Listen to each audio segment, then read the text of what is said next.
Welcome to DOE. இன்றைக்கி ஒரு டிஃப்ரெண்ட்டான வீடியோ. என்ன வீடியோ அப்படின்னு பார்த்தோம் அப்படின்னா, மகிழ்ச்சியான நாடுகள் அப்படிங்கிற ஒரு பட்டியலை பார்க்க போகிறோம். அது எப்படி நான் பார்த்து சொல்ல போகிறேன், எங்கேருந்து நான் பார்த்து சொல்ல போகிறேன் அப்படின்னா, இந்த புக்கை படித்து தான் உங்களுக்கு அந்த டீட்டெயிலை மகிழ்ச்சியான நாடுகளை பற்றி நான் சொல்ல போகிறேன். இந்த புக்கை படித்து தான்.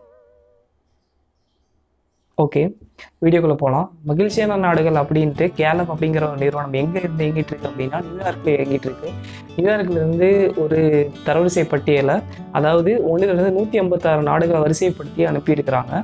மகிழ்ச்சியான நாடுகள், இந்த மகிழ்ச்சியான நாடுகள் எப்படி அவங்க வந்து தரம் பிரிக்கிறாங்க அப்படின்னு கேட்டிங்கன்னா, சமூக பாதுகாப்பு, அது அவங்க நாட்டில் இருக்கிற வளர்ச்சி, பொருளாதாரம், இதெல்லாம் வச்சு அவங்க தரம் பிரிச்சிருக்காங்க. இதில் டாப் 10 நாடுகள் எது, நம்ம இந்தியா எந்த இடத்துல இருக்குது அப்படிங்கிற டீட்டெயிலாம் இந்த வீடியோவில் பார்க்கலாம். வாங்க வீடியோக்குள்ளே போகலாம்.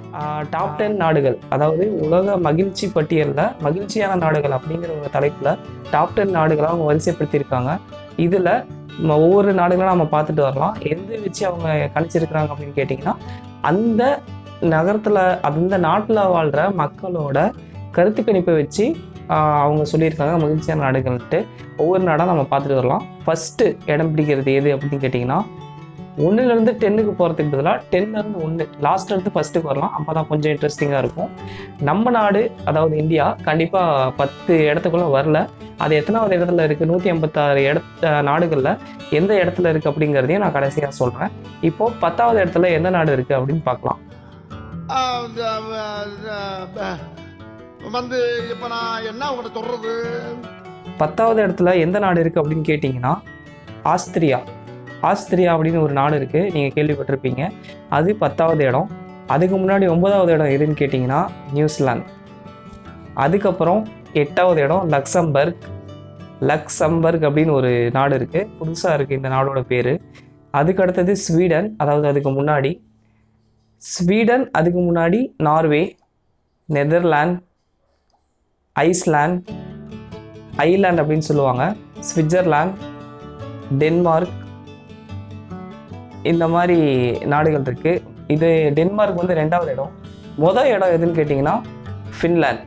ஃபின்லாந்து இருக்கிற மக்கள் ரொம்ப மகிழ்ச்சியாக இருக்கிறாங்க அப்படின்னு போட்டிருக்காங்க. அதனால் அவங்க கொடுத்த கருத்து கணிப்பு அடிப்படையில் ஃபின்லாந்து அப்படிங்கிற நாடு மொதல் இடத்துல இருக்குது.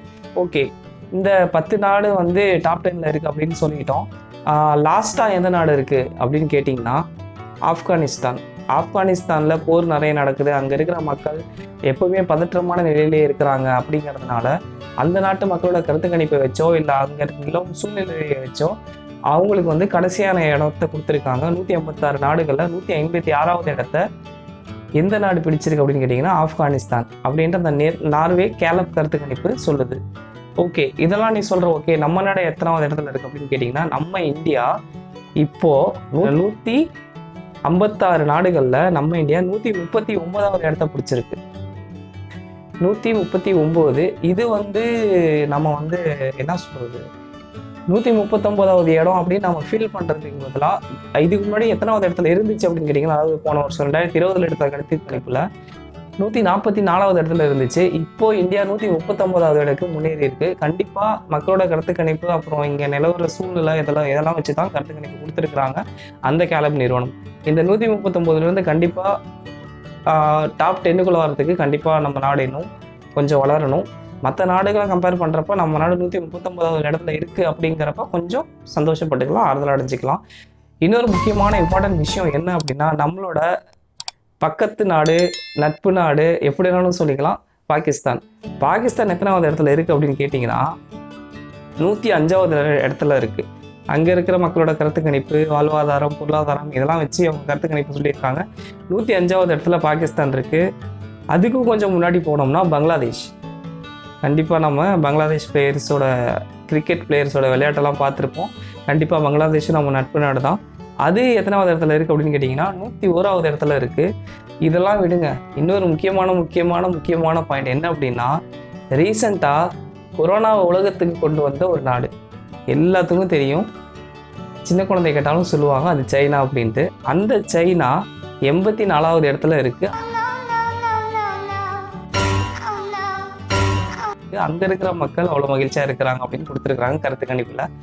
இதை பற்றி நீங்கள் என்ன நினைக்கிறீங்க? இந்த 156 நாடுகளில் 139வது இடம் பிடிச்ச இந்தியா அந்த கருத்து கணிப்புல கரெக்டாக தான் சொல்லியிருக்காங்களா அப்படின்னு நீங்கள் சொல்லுங்கள். நீங்கள் இந்தியாவில் எவ்வளோ சந்தோஷமாக இருக்கிறீங்க அப்படின்னு சொல்லுங்கள்.